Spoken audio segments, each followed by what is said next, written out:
Hello there. We have a story today, story time. I'm going to read you Grumpy Badger's Christmas.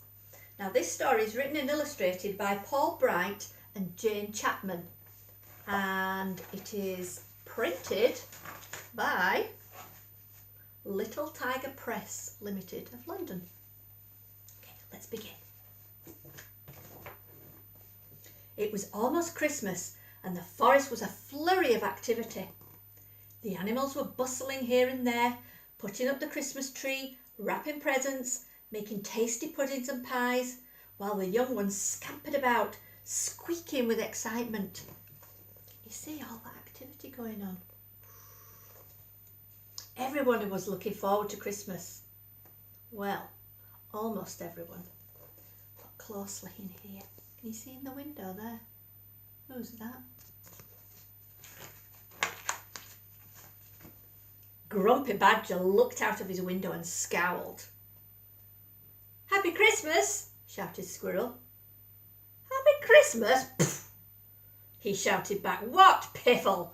I'm a sensible creature and I sleep all the way through the cold winter. Now, I'm going to bed until the spring, and if anyone wakes me up, I shall be very, very grumpy." And with that, he pulled the window shut with a clunk. Oh dear. Grumpy Badger knew he would be hungry when he woke, so he checked his larder. There were puddings, pickles and pastries, packets of hams and cheese, crispy crackers, jars of fruit and sticky sweet jams. "That should do," he said. Lots in his larder, isn't there? Look at that. Wow. Then he filled his hot water bottle and climbed into bed. He had just closed his eyes when there was a knock on the door. It was Mole. "Happy Christmas, Mr. Badger," he said timidly. "I'm so sorry to bother you. I've been trying to put the lights on the Christmas tree, but it's just too big. Could I please borrow your ladder?" "Christmas tree?" spluttered Grumpy Badger. "Piffle and double piffle. Christmas is for sleeping, and that's what I'm trying to do." And he closed the door with a bang. Dear, he is grumpy, isn't he? "Pah!" huffed Grumpy Badger, climbing into bed. "Borrow my ladder, indeed. All I want is a bit of peace and quiet, and leave me alone." He peeked under his bed, where he put more food for springtime, candies and cookies and cherry cupcakes. Can you see him checking those out? Then he cuddled deep into his warm, big eiderdown. He was just starting to snore when there was another knock on the door.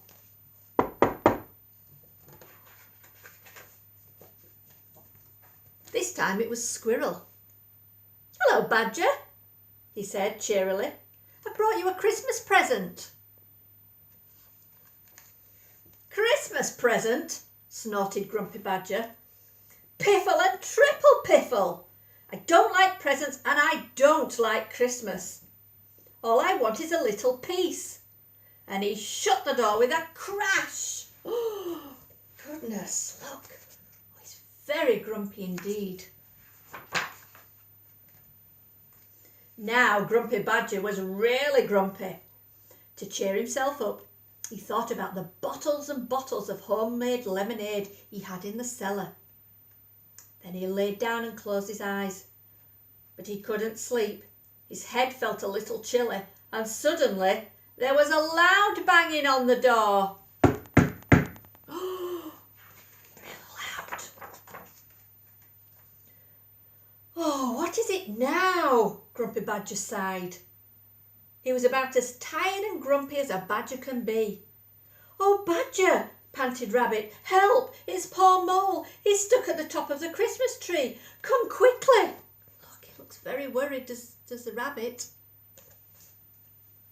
"Piffle!" shouted Grumpy Badger. "And triple piffle with knobs on." Why can't everyone just leave me alone? He slammed the door so hard that the whole house shook. Doesn't seem bothered about poor Mole stuck up the tree. At long last, Grumpy Badger fell asleep. But soon he was tossing and turning and wriggling and squirming. He was dreaming of Mole, dangling by one tiny paw from the top of an enormous Christmas tree. Mole was trembling. Mole was losing his grip. Mole was about to fall. Look, can you see Badger dreaming about it? No! Look how surprised he is. Screamed Grumpy Badger, sitting bolt upright and suddenly wide awake. What have I done? He yelled. He jumped out of bed, grabbed his ladder and dashed into the street. Grumpy Badger raced up to the Christmas tree. Hold on, Mole, he cried. Can you see? Can you see Mole stuck up at the tree there? He scrambled up the ladder, scooped Mole gently into his arms and helped him down to the ground. There, safely down. The little mice here watching. Oh, I'm so sorry, said Grumpy Badger. What a grumpy old fool I've been. You're a hero now, said Squirrel, and gave Badger back his Christmas present, a soft, fluffy nightcap. But I've been so grouchy, said Grumpy Badger. What can I do to make things better? And then he knew. I wonder what he's done.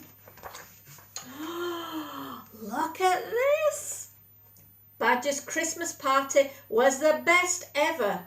There were puddings, pickles and pastries, cheese and hams, and sticky sweet jams, cookies and cupcakes and bottles of homemade lemonade.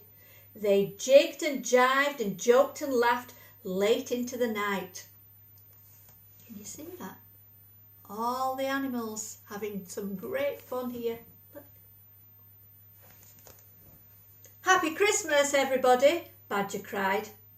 And if you don't all come to my party next year, I shall be very grumpy indeed.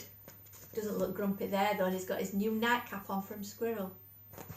That's the end of our story. I hope you enjoyed it. I'll see you later. Bye-bye.